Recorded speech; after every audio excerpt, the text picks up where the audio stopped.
दिलीप जायसवाल मेरे इलाके के हैं और मैं जब भारतीय जनता पार्टी में था तो वो भी थे। उनके लिए जितना कम बोलूं वो अच्छा है। जो भारतीय जनता पार्टी का एक एक कार्यकर्ता गांव में, जिनकी मैं बहुत सम्मान करता हूं, वो अपनी पार्टी के लिए चाल, चरित्र और चेहरा की बात करते हैं। मुझे लगता है कि अगर दिलीप जायसवाल की ये तीनों चीजों को देखी जाए, चाल, चरित्र और चेहरा, तो तीनों बहुत ज्यादा गहरा काला दिखेगा। इसलिए भारतीय जनता पार्टी को पुनः, ये उनका आंतरिक मामला है, उनको पुनः विचार करने चाहिए कि किस तरह के नेतृत्व के अधीन वो बिहार की जनता के पास जाना चाहते हैं। रह गई बात जो हम लोगों ने उठाया है उनके गलत तरीके से मेडिकल कॉलेज को लेने का, वो बात निरंतर चलती रहेगी।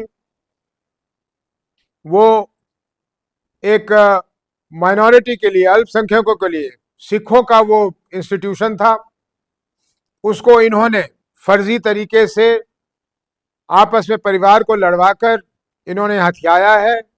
और हम लोगों की ये मुहिम चलती रहेगी जब तक कि जिनका ये था और जिनके लिए था उन लोगों के हाथ में वापस ना चला जाए।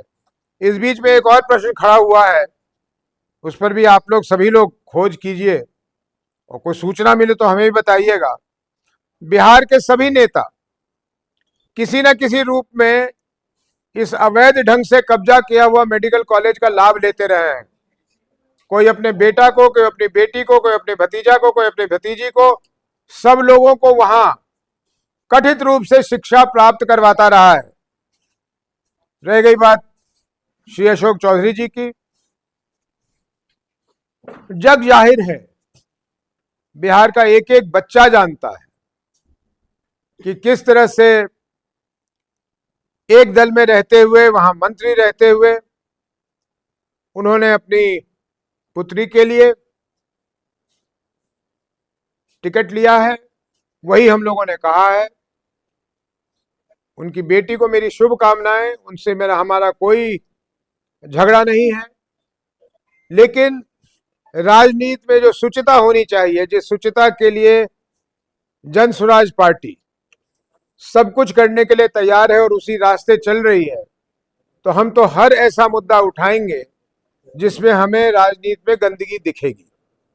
आप लोगों का जोरों से जनसंपर्क अभियान चल रहा है,